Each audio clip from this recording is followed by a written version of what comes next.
Yeah, you're looking at my tan line on my feet. All right, so I thought we'd give you an update and report on our low-mow native lawn. So if you recall, we kind of did 3 different treatments within the lawn area with the bulbs. And one of the things that we determined that we would do is even out this area and basically take up the old sod. We used it in the back to kind of berm up an area, so we didn't like toss that away in the compost or anything along those lines. But we brought in like a compost topsoil blend here and basically folded the bulbs in and then reseeded it with 3 different grasses. Okay, so we have dug this part up and added some bulbs, put some soil on top of it, and actually just put some composted bark mulch on top because we were a little afraid with all the rain that it was getting too moist. So we wanted just a little composted bark mulch on top of the bed. Now, and for the cold, right? And for the cold, yeah. It started to freeze. And actually that's a good point because now that it's freezing, we're doing some frost seeding of grass seed, which this looks beautiful. It almost looks like a tea. This is from American Meadows. They did a custom blend for us. So this is actually 3 different types of native grass seed, 2 that are native to New York and 1 that is native to the United States. The idea behind this grass is hopefully that it's not going to get too tall. So, and we don't know whether this is going to work or not. No one really knows whether this is going to work or not because there's not been a lot of testing of native grasses in different regions of the world. So, you know, even when we're talking to the main turf grass scientist at Cornell, he's like, I can't tell you whether, you know, whether this is going to work or not. So we're going to give it a shot. We have enough of it that we're going to seed during the winter months. You know, obviously it's moving fall into winter, and then also again in the spring months. And the reason for that is that grass usually falls into 2 different categories, either warm season or cool season grass. The stuff that I'm standing on right now is primarily a cool season grass.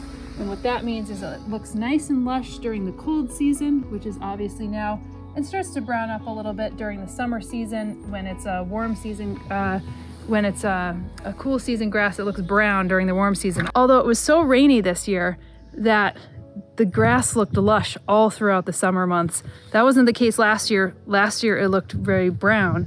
So we're gonna give this a shot because this is a warm season grass. So doing a frost season with a warm season grass is kind of mismatched, but we're just gonna give it a shot anyway. And then we have enough to do another seeding in the springtime, which I'm sure it'll come up really right away. We'll give it a shot, see if it works. We won't know until next year, really. So that was Bouteloua dactyloides, which is like a buffalo grass, Bouteloua gracilis, and Festuca rubra. And all of those are native either to New York or to the United States. And the reason why we did that is that because most of the grasses that had been planted or that are typically planted within lawns are non-native. So they're Eurasiatic grasses that maybe, you know, our insects or our birds actually don't find useful as far as, you know, being a host plant or being a food plant, for instance. So we decided that we would experiment. And I would say this may have been like, I mean, this is obviously the first year that it's grown up, so we have to kind of see what happens year over year and how it performs. But I would give us maybe like a B- on this project if I was being very generous, because we ended up seeding this in the fall, and then we ended up seeding it in the spring again. And the reason for that is because the grasses are both a warm and a cool season grass, which is not typically what you would see, I think, in a lawn. So sometimes you'd have a cool season grass, and that means during the cool season, so in the spring and the fall, that's when the grass is the greenest. And then in the summer months, it turns brown. But this grass should actually maintain kind of greenness throughout the seasons because it has both warm and cool season grasses. So you'll actually see, compared to some of our other grasses, this is actually fairly green. So that I would say is a plus. So this is kind of our traditional lawn, and there's some green and kind of brown spots. So if you look out in the distance, you'll see how, you know, brown it is, especially because this year we had very, very little rain. We're definitely going through a drought like we had in 2020. And last year was extremely rainy. So our grass was like green all season round. But as you could see, what is a benefit, I think, of this LOW-MOW lawn, at least from the initial side of it, is that it is green now when the rest of the grass is brown. And we actually just mowed this. And the idea behind it is that we'll mow it a lot less than a traditional lawn. But why I joke about it is that we called it the slow-mow lawn, because even though we seeded it in the spring and the fall, it actually took a long time to germinate. And part of the reason that I found out is that with some of the warm season grasses, you need to have like 5 to 6 days of 80+ degree temperature for some of that grass to actually germinate. So when you're seeding it in the fall, only some of that cool season grass might actually come up. And in the early springtime, again, some of that cool season grass will come up, and that warm season grass won't come up until summer. So in the spaces, you know, obviously nature abhors a vacuum, so we ended up getting a lot of things that we typically wouldn't seed in our grass. But of course, we had opportunistic plants. So if you see here, I'm not like too angry about this because plantain is everywhere, and it's a really wonderful medicinal. So this is a Plantago. Both of these are actually Plantago. It's also called Ribwort. So you could see it's called Ribwort because of the ribs on the leaves. But this is an incredible and important medicinal. So, you know, if you have like a burn or a wound or anything along those lines, you actually just like chew this up, just like that, and you could put it on a wound. I didn't recommend this to you because I didn't know how to explain this, and the Achillea was actually right in the, when you got your wound. Oh, to me. Yeah, the Achillea was right in the garden, and I knew exactly where it was. So if you see this, again, it's a great medicinal, and it crops up everywhere, and it's usually on disturbed sites or barren sites. So I'm not too annoyed by this because we're not going to take that out of our grass. This one was more of a problem here. So you'll see this actually sits really close to the ground. So it's actually quite a tall grass. And this is what was annoying me because some of this stuff was coming in, and this does not make a LOW-MOW lawn. So this is an actual annual grass. I found that we have a lot of it on here. It's called Eleusine indica. It's goose grass. And it's, well, it says Eleusine indica, so it's probably native to India. But it has this kind of like finger-like inflorescence here. And you see it sits really low, like it's like a crabgrass. It sits really low. So when you take your mower over it, it's like, haha, I'm still here. You know, so you have to kind of like really pull it up. But it's an annual grass that seeds very readily. I've seen it in a lot of agricultural fields and everything along those lines.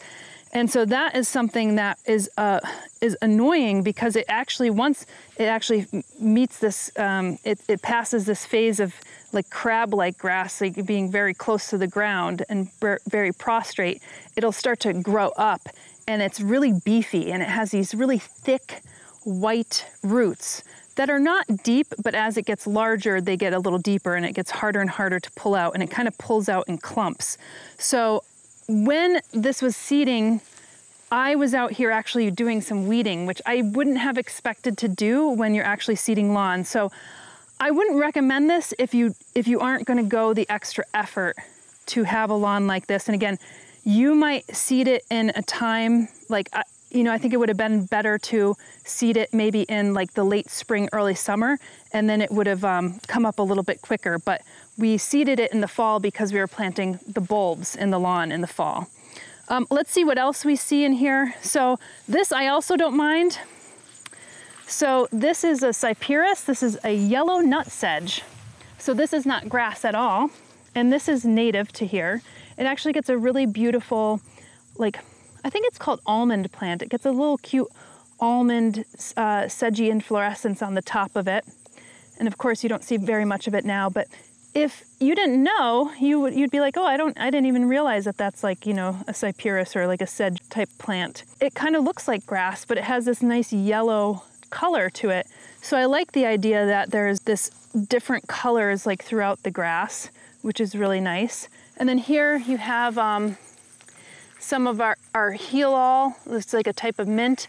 And I actually went in through here and actually planted quite a bit of native wildflowers as well. So I think that you probably won't see too much of that, although I did cut off some of the heads when I came through here and mowed.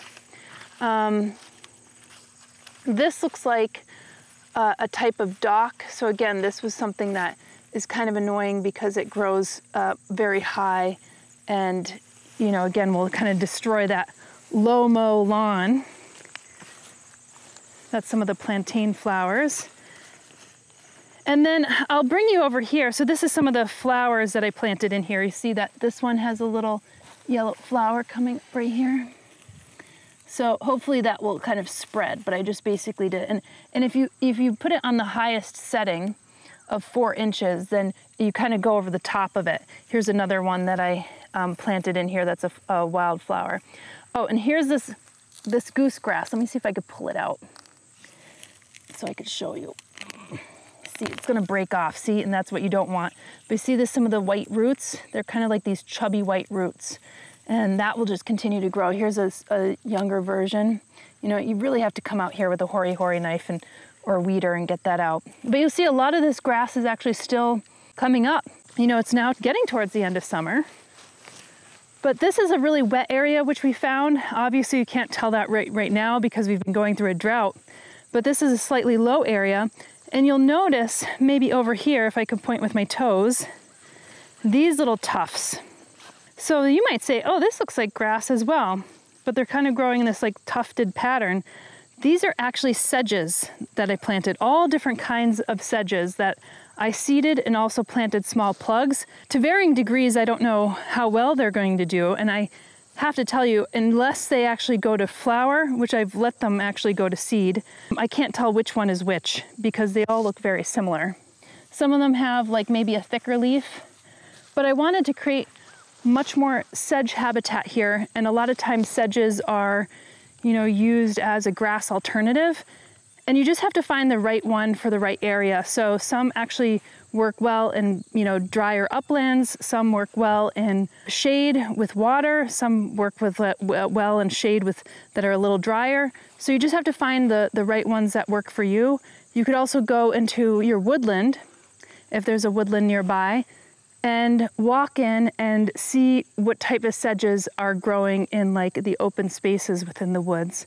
And because we have a little bit of shade here, but then it goes into kind of bright, sunny conditions, you have to find something that kind of works in both ways. So some of this actually might be a lighter color because it is getting too much light, but they seem to be doing fine. And I'd like to see that actually spread because we have a lot of native sedges and they actually happen to be wonderful insect host plants as well as food for wildlife. So I don't think you could go wrong with that. And it looks like grass. So, and it's native. So it's like kind of perfect all the way around. So this was definitely a much more experimental area. You could see in some of this, I guess like in some of this area that's covered by this shade by this tree, there's a lot less grass coming up. I mean, you could still see it coming up, but it's not getting maybe the light that it needs here. So it's struggling a bit, as you can see, but it is still coming up. And again, I've taken up some of this lawn as I was like removing some of this goose grass, which you can see here. So annoying. It actually like kind of ruins the whole idea of having to mow this a lot less. But we've only mowed this twice so far. And we may, you know, mow it once before going into the winter season. And I think that's actually fine for us. I mean, this you could see is an example of grass that we haven't mowed. And typically what we're doing is just mowing paths. And some folks may say, oh my God, blasphemy, this is crazy. This has just started to turn like golden brown, but we love that. We love that look. And all of this grass has actually gone to seed. Some of it's obviously not grass. Here's another one we have. This is very common in our meadow as well. Obviously we didn't plant this, but this is a Daucus carota. It's a wild carrot. Very important medicinal. I actually think it's really a beautiful plant. And you were surprised because you pulled one out the other day. It's not always easy to pull out. And I asked you to smell the root and it smelled like carrots because it is our wild carrot. So it has that like really frilly leaf. And I actually just collected some of this the other day. Just the flowering tops and the seed heads. You can see this isn't going to seed right now. And I collected some of that and tincturing it. And you just have to watch because oftentimes when it starts to get into this bird's nest look, there might be like an insect living in there. So if you do collect any of your wild plants, just let them sit maybe in your basket for a little while and let all the insects kind of move off of it so they could go somewhere else because you are taking their home away from them. And it's very interesting because when you really look closely, you could see so many different types of insects that are living on a plant like that. I mean, I don't know what you guys think, but again, comparing how brown it is compared to how green it is, you could see the different patches. If you look at it from this perspective, you could see some of the darker grasses and the lighter grasses. So I'm imagining that's different species of grasses that are in here. So again, that's why I give us, you know, a B, a B minus or maybe a B plus at best with this experiment, is because it didn't perform exactly how we may have wanted, but I think in the end, we'll be happy that we actually did it. It just required a little bit more work up front to have something like this. Let us know what you think of the idea of installing a native lawn and whether you would consider doing the same in the comments below. And thanks for watching our journey here at the homestead at Flock and in the Finger Lakes of New York. 10% of our Google AdSense proceeds are being reinvested back into the community here, so your viewership and support truly makes a difference. We'll see you in the next video.